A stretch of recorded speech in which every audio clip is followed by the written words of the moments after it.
Doté d'une force mentale et d'un physique hors norme, Johnny Weissmuller s'est d'abord illustré comme champion olympique en natation avant de devenir l'acteur ultra célèbre incarnant Tarzan.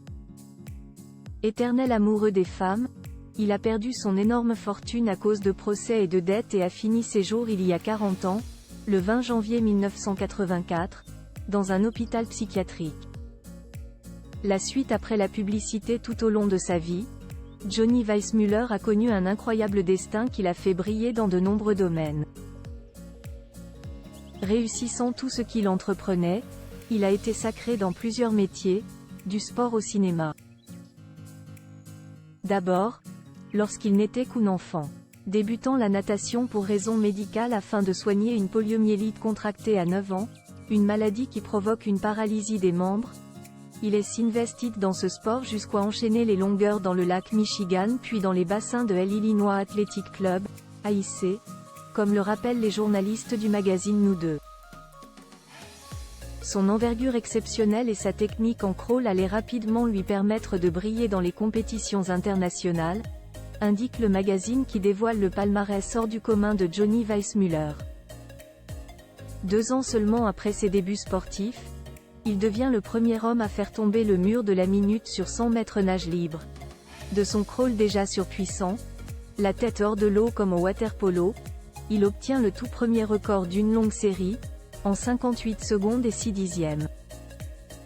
Un champion remarqué dans le monde entier puisqu'il remportera 67 records du monde et gagnera 5 titres olympiques en 8 années d'une carrière amateur sans aucune défaite. Repéré pour son physique et sa plastique exceptionnelle, il mesurait 1,90 mètres. Il débute alors une carrière de mannequin pour BVD, une marque de sous-vêtements masculins. Johnny Weissmuller se tourne alors vers le cinéma et apparaît dans son premier film Glorifying the American Girl.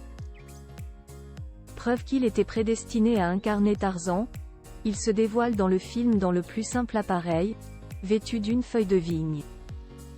Après des auditions faites un peu au hasard à Los Angeles où il séjournait pour un voyage, il est sélectionné pour le rôle majeur de sa carrière. Johnny Weissmuller, l'incontournable Tarzan à tout jamais. La légende raconte que le cri de Tarzan provient de l'enregistrement d'un yodel autrichien monté à l'envers et en accéléré. Un rôle qui lui colle à la peau puisqu'à 16 ans, il a joué 12 fois le personnage de Tarzan pour la MGM. Côté cœur, il a été marié à la chanteuse Bob Armstrong de 1931 à 1933, à l'actrice Lupe Vélez, de 1933 à 1938, à Beryl Scott, de 1939 à 1948, qui lui donne ses 3 enfants, à Allen Gates, de 1948 à 1962, et à Maria Baumann, de 1963 à sa mort en 1984. Ayant accumulé tout au long de sa carrière près de 2 millions de dollars, Johnny Weissmuller va malheureusement perdre sa fortune à cause de dettes et de procès intentés par ses ex-femmes. À la fin de sa vie, l'acteur s'était installé à Acapulco au Mexique, où il a tenté de se soigner de l'alcoolisme.